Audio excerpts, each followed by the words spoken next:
JSSC के दरवाजे पर पहुंचे अभ्यर्थी और पेंडिंग लिस्ट आखिर क्यों है, इसका कारण बताएं, इसकी मांग की है। और इनका ये भी आरोप है कि जिनका भी नाम पेंडिंग रखा गया है, कोई कारण उन्हें नहीं दिया गया, कोई नोटिस उन्हें नहीं दिया गया है, उन्होंने तमाम अर्हताएं पूरी की हैं, उसके बावजूद आखिर पेंडिंग रखने की वजह क्या है। उधर से भी ये आयोग की तरफ से भी ये माना जाता है कि एजेंसी की त्रुटि है और उसी वजह से ये खामियां हुई हैं, लेकिन उन्हें आश्वासन दिया गया है कि फाइनल रिजल्ट का इंतजार कीजिए।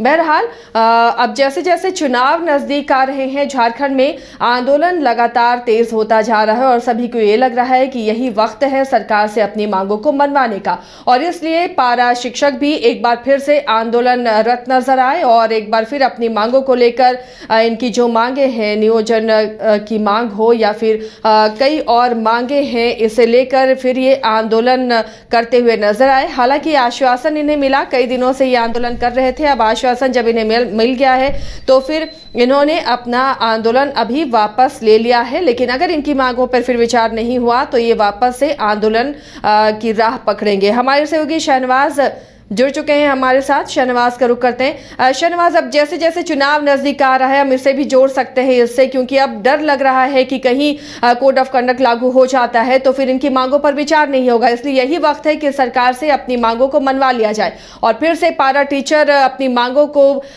मनवाने की कोशिश करते हुए नजर आए, हालांकि इन्हें आश्वासन मिला है। क्या कुछ रहा दिन भर, क्या गतिविधियां रही? संख्या है उन टेट पास सहायक अध्यापकों की जो पिछले करीबन 127 दिनों से राजधानी रांची स्थित राजभवन के पास विरोध प्रदर्शन में शामिल थे।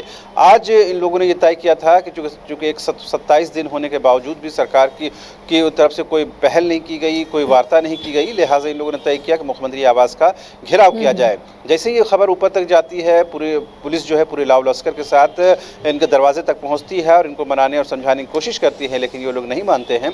बाद में बैरिकेडिंग किया जाता है, तमाम लोगों को वहीं पर रोक दिया जाता है, यानी राजभवन के पास। और ये बात होती है कि हम आपके आला अधिकारियों से बातचीत कराते हैं। इस बीच में खबर आती है कि राज्य मंत्री का दर्जा प्राप्त योगेंद्र महतो, जो जेएमएम के वरिष्ठ नेता भी हैं, और झामुमो के केंद्रीय महासचिव विनोद पांडे, ये दो लोग जो हैं सरकार के नुमाइंदे के तौर पर, रिप्रेजेंटेटिव के तौर पर आपके पास पहुंच रहे हैं और ये दोनों लोग आपसे वार्ता करेंगे। बहरहाल तमाम लोग रुक जाते हैं और ये खबर आती है, तमाम लोगों को खुशी होती है कि अल्टीमेटली ये हुआ कि मुख्यमंत्री आवास जाने से पहले सरकार के जो दो नुमाइंदे हैं उनके पास पहुंच रहे हैं।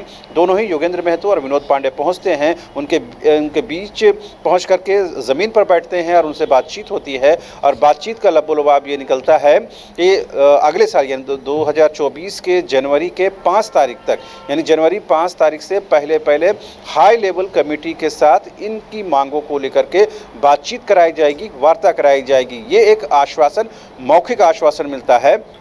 और इस आश्वासन के बाद कहीं न कहीं सहायक अध्यापक समन्वय समिति के जो लोग हैं वो इत्मीनान व्यक्त करते हैं और सुकून व्यक्त करते हैं और ये बताते हैं कि ठीक है, अगर आप दो जो नुमाइंदे आए हैं सरकार की तरफ से, अगर आप दोनों ये आश्वासन देते हैं कि 5 जनवरी से पहले हाई लेवल कमेटी के साथ आपकी वार्ता कराई जाएगी, तो हम सरकार के इस अपॉर्चुनिटी से का फ़ायदा उठाने की कोशिश करेंगे और हम ये कोशिश करते हैं कि हम अपनी बात को अपने साथियों तक बताएं। बाद में बातचीत होती है तमाम पारा शिक्षकों के साथ और ये बात बनती है कि सरकार ने जब यह आश्वस्त किया है कि 5 तारीख से पहले उच्च स्तरीय कमेटी के साथ पारा शिक्षकों की बातचीत कराई जाएगी और इनकी मांगों पर विचार विमर्श होगा और इन पर कहेंगे डिसीजन पर पहुंचने की कोशिश होगी, तो तमाम जो टेट पास सहायक अध्यापक हैं इस बात को मान जाते हैं और घर लौटने के लिए तैयार हो जाते हैं। लेकिन तमाम जो शिक्षक होते हैं ये इस बात को लेकर मलाल भी व्यक्त करते हैं। 127 दिन रहने के बावजूद भी उनको सिर्फ मौखिक आश्वासन मिला, और आश्वासन किस बात का? जो सबसे महत्वपूर्ण इनकी मांग है, वेतनमान और सीधे समायोजन। आपको पता है कि झारखंड में इन दिनों 26,001 शिक्षकों की बहाली की प्रक्रिया चल रही है, जिसमें 13,000 जो है वो पद जो है रिजर्व है पारा शिक्षकों के लिए। इन लोगों की डिमांड ये है, क्योंकि ये टेट क्वालिफाई है, यानी कि शिक्षक बनने की तमाम योग्यता ये लोग रखते हैं, एलिजिबिलिटी रखते हैं, लिहाजा उन 13,000 जो रिजर्व सीट है उसमें इनका सीधा समायोजन हो, बीच में कोई परीक्षा नहीं ली जाए और सीधा समायोजन हो और सीधे इनको वेतनमान मिले। यही एक सीधी सी इनकी बात है। लेकिन ये बात जितनी सीधी नजर आती है सरकार के लिए उतनी ही मुश्किल है, क्योंकि सीधे समायोजन करना और सीधे इनको वेतनमान देना सरकार को कहीं ना कहीं थोड़ा मुश्किल नजर आता है। यही वजह है कि पिछले 127 इसमें कानूनी अड़चन क्या नजर आ रही है? अगर ये टेट पास है फिर दिक्कत क्या है?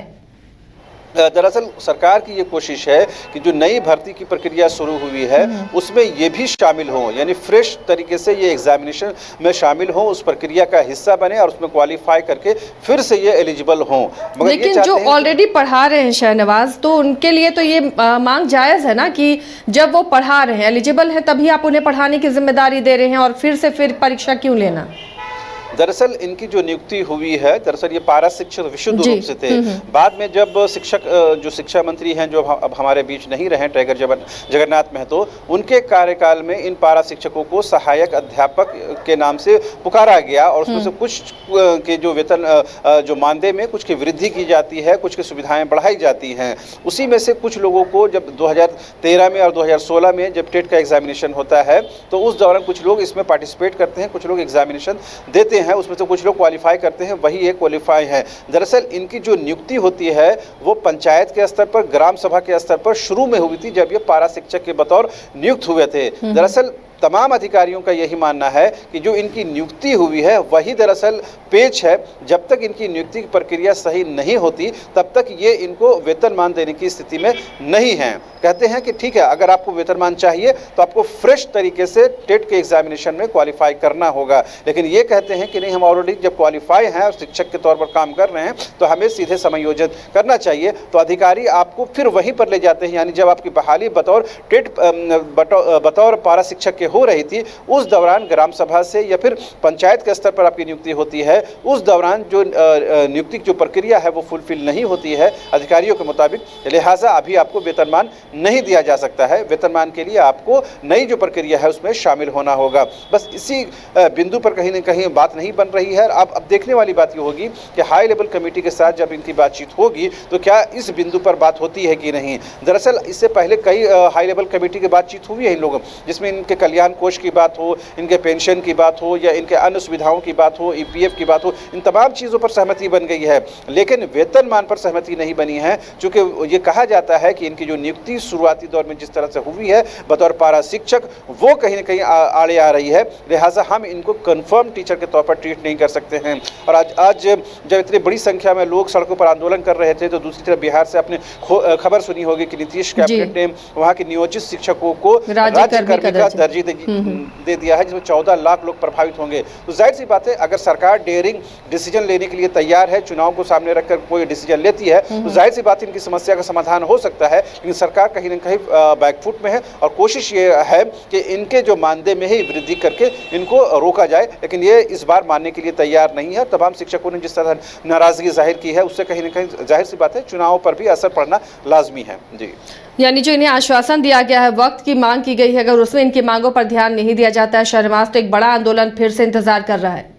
बिल्कुल, करीबन ये 14,000 की इनकी संख्या है और 14,000 तो भले आज नहीं आए, 2-4 हज़ार ही आए होंगे, लेकिन इन लोगों ने ये बताने की कोशिश की कि इनके एक बुलावे पर पूरी राजधानी को कहीं न कहीं हम ठप करा सकते हैं। अगर ये सड़कों पर निकल जाते तो जाहिर सी बात है आज पूरी राजधानी कहीं न कहीं आपको रेंगती हुई नजर आती है। बहरहाल कहीं न कहीं एडमिनिस्ट्रेशन ने और सरकार ने भी इस बात की कोशिश की और अपने 2 नुमाइंदों को इनके बीच भेजा और कहीं न कहीं एक जो टाइम की बार्गेनिंग थी वो लेने में सरकार कामयाब हुई। अब देखने वाली बात ये होती है कि 5 जनवरी तक क्या इनकी हाई लेवल कमेटी के साथ बातचीत होती है, वो पॉजिटिव होती है कि नहीं, वो सकारात्मक होती है कि नहीं, और वेतनमान पर क्या बात बनती है, क्योंकि जब तक वेतनमान पर कोई कंफर्मेशन नहीं होगा तब तक ये आंदोलन रुकने वाला नहीं है। जी, चलिए, शुक्रिया शहनवाज इस तमाम जानकारी के लिए। तो फिलहाल अब चारों तरफ से आंदोलन से घिरती हुई नजर आ रही है हेमंत सरकार और सभी आंदोलनकारी ये चाह रहे हैं कि अभी उनकी मांगों पर विचार कर लिया जाए, क्योंकि आने वाले दिनों में इलेक्शन है तो फिर इनकी मांगें जस की तस रह जाएंगी।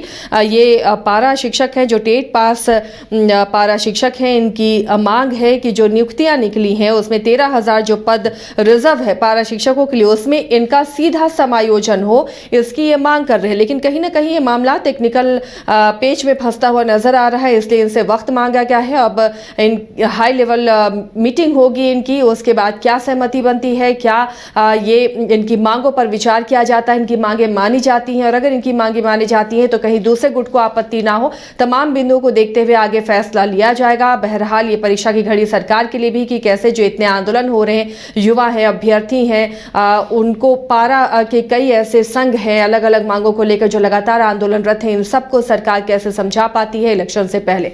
बहरहाल इतना ही, लेकिन खबरों के लिए आप बने रहिए न्यूज़ बाइस्कोप के साथ।